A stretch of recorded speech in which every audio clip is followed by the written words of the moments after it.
was just a beautiful growth. It was like somebody had dropped some seeds in the grass, and from there on, they just grew and spread.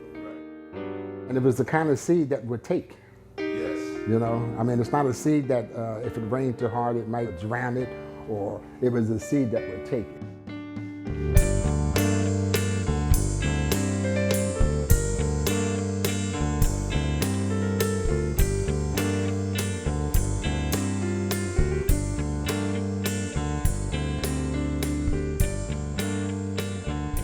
I came into the nation in 1958, and the first time I heard about a Muslim was on my street when Brother Joseph X him and his mother was fighting in the street, basically because he had thrown her ham out in the garbage when he first heard the teachings. She beat him with a bat, and the police was called and everything, you know, and I said, well, what's wrong with him? He threw Miss Lorraine ham in the garbage. I said, oh, goodness. I said, well, why he do that? Because he's in that religion. And they crazy. Back in maybe 51, 52, we had a barbershop on the corner, 25th and Harlem. The barber name was Charlie Sims, Brother Charlie. He had just come out of jail. Mm-hmm. He had been in jail with the messenger in Washington, D.C. And Charlie came north, came to Philadelphia, and he started a barbershop. And that's when we first heard about Islam. You know, it was inspiring. It was interesting, and so every night we would go and listen to Charlie talk. They might be in there cutting hair, but they're in there preaching Islam, and their method of it, and their interpretation of it, you know. So, you know, we little jitterbugs, and we look at these brothers, and, oh man, these guys are communists, you know. Because communism was prevalent at that time, at the witch hunt. But the barbershop got too small. Then we went to Garbage Hall. Garbage Hall sometimes didn't have heat in the wintertime. So we found a place on Bailey Street. And we bragged about it because we got a hall that we can have meetings in. And upstairs there's a dining area where we can, you know, sell dinners and everything. So we opened the ears and the minds of a lot of people in that neighborhood. A lot of people in that neighborhood. It goes way back. Let me say how it really started. Norris started telling me about the temple. Then David had went one time, and Edward had went. Eventually, I went there. And when I went there, Kamal Majed was teaching. I don't know whether you've heard him or not, but he was one of the most organized teacher or speaker that I've ever heard. And after about 2 weeks, 3 weeks, I was hooked because the brotherhood was so strong. So we were learning Islam, and I'm going through this thing about, do I want to be a Muslim? I'm thinking about I can't mess with no more girls, I can't do this, I can't do that. And it really traumatized me and all. In fact, we worked in a marijuana house where they bought the bags of marijuana and put it on the coffee table, and all we had to do was roll the joints, you know, to sell. We could smoke all the joints we want. We weren't getting paid, but we was getting high, you know, and I mean, the coffee table was piled up like that, and we'd be in there all day rolling joints and all like that. And one of our games, we had guns, and we used to take a gun and put one bullet in the chamber, and we hide. We spin it, you know. Russian roulette. Yeah, Russian roulette. When my friend and I would come out of school, it was a brother, and we used to always want to talk with him, so he sold a Pittsburgh Courier, and he would tell us to, here, read this, and turn to the page where the messenger would have his message in the Pittsburgh Courier. But we would just save our little money to buy the paper because it was a cute brother, you know. So that was how we started getting information about the nation and about Islam. The night I wasn't with them, my best friend, brother Robert Carter, they was playing Russian roulette and the bullet got him. Bang! And when I found out about it, I went home and I prayed. I prayed to Allah. I said, oh, Allah, you know, save his life and I'll be a Muslim. So I stopped doing all that stuff, you know. Robert Carter had that bullet in his head from 1953 all the way up until about 3 years ago. So that's how I became a Muslim, really. Because seriously, I didn't want to give up drinking and smoking and all that other stuff I was doing. But they came into the temple, man, and just clean up. That's how I show you how strong that teaching was, man. No, what you call it, the rehab? None of that kind of stuff. The rehab was coming to the temple.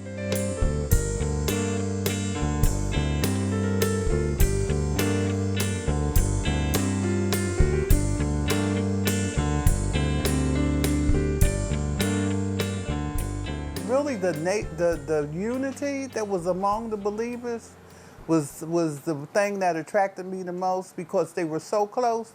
I mean, the Muslims, to me then, they didn't want to be apart. Everything that they did, it was to be together. Monday was FOI night. Then on Tuesday was Unity night. And Unity night, we would have we do quizzes together. Imam Warisdi Muhammad would fix a pot of chili. Then Wednesday was the regular meeting night. Thursday was MGT night.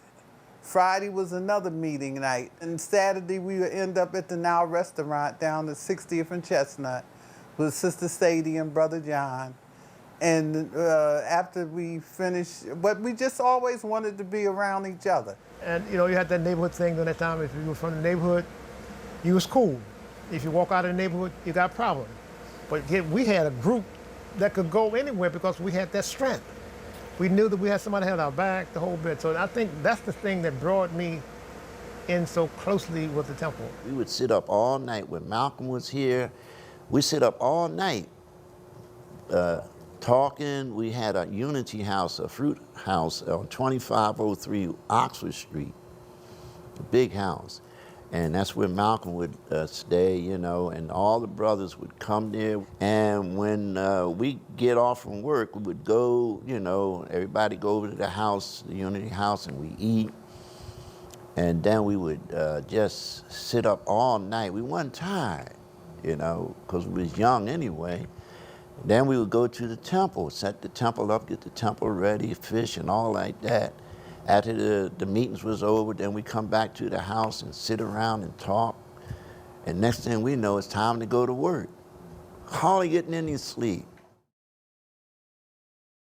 When I talk to friends, they ask me about the nation. That struck me was when they spoke about how to eat to live. For something reason, and I thought to myself, oh, that's interesting that a religion would teach you how to eat, because I come from the church. I was raised in the Christian church, and it was always about fried chicken and a whole lot of eating, you know. So I followed carefully. When they said fast 3 days out of each month, I study alternative healing. So I have had no sick days. I take no medicine from nothing. Harold takes no medicine. He's 75 in a few months. I'm 71 in a few months. If it wasn't for the nation, if we was eating like a lot of people out here, we wouldn't be where we're at. You know what I mean? And when I found out... I don't think I'd be alive. Me either. No, Me either. I was on the wrong track. I know it. Especially with the diet thing. But health was something that was the #1 priority in the Nation of Islam. We had nurses that taught us about how to take care of our bodies, how to take care of our children, and we had all this information that was available to us. And this is what was taught in the MGT classes. Yeah, it's a Muslim girl training. You learn some of everything in it. Everything. How to eat, How to what to eat, what yeah. not to eat. And how to care for yourself as an individual. You know, it just teach you some of everything. Excellent. Cooking, sewing, how to act at home and abroad, and extra stuff, knitting and crocheting and all kinds of things. It kept you busy. It kept you busy, so you really didn't have time to really get into any mess. as I'll say, that came later years. I remember one particular night, Brother Jeremiah, Brother Malcolm, just me, we stayed up all night talking and learning strategy and psychology and all this about how to get our people and how to talk to them and all. Then we had to take classes. We had some of our brothers would go to Dale Carnegie Institute to learn how to win friends and influence people and talk to people, you know. Also, you know, how to handle the people coming into the temple at that time, you know, all these different personalities and how to get them in unison, you know, and how to work as a group and how to advance, you know, the nation at that time. The fishing is when we go out in groups, maybe 2 or 3 or 4 of us. We go out in groups and we see, just like the Jehovah's Witness, we see people talking to them and so forth, and they say, oh yeah, I heard about it, and we invite them if they'd like to come. I don't know, you know, man, maybe you catch me another time. And you make it a point to try to go back and catch them another time, and sometimes they start coming. And we just moving and fishing and bringing people in, and we were growing. The nation was really growing. We were moving, man. We were moving, and we were moving not like it was a burden. We was moving like it was a pleasure.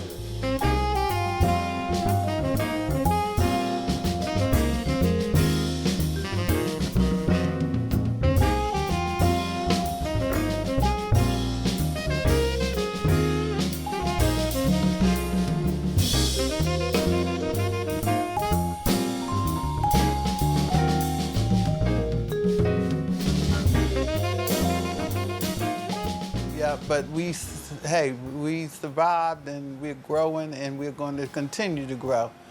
No other form of Islam, no Eastern form of Islam would have turned us around.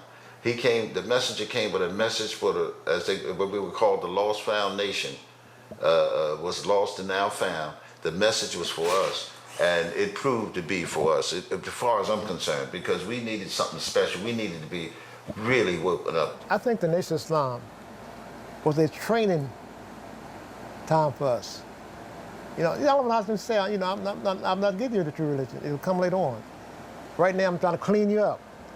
So I think the Nation of Islam actually cleaned us up in terms of brotherhood, in terms of discipline, in terms of eating the right food and that kind of stuff. That was cleaning up. In terms of, in fact, we had Ramadan like once a year. It was in December, you know.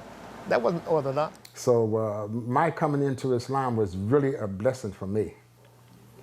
And it wasn't the religious thing per se, because when you're young, religion is not the thing in mind, you know. But later on, you realize it is the teaching of the religion that has caused you to really start making changes and take it serious and be more adult. For the most part, I've been living a real clean life, you know, and that just helped me, because I was just getting ready to get into something, into that, you know, that street thing, when I came to the temple, you know. Just getting ready to get into it. And I was saved by the Nation of Islam, you know, saved. I didn't even know what to think at 14 when Emmett Till was killed. I can't remember my thoughts, you know, just what, I didn't know what to think, other than these people are really cruel, you know. I didn't have any significant deep thoughts on it. I couldn't analyze it the way I want, other than maybe that's the way it's supposed to be before I come in, you know. Yeah. But brother, when I come in and the man laid it down, I saw the picture clear. And I'm still waking up. I'm still waking up. Oh, yeah. Even at my age, I'm still seeing clear.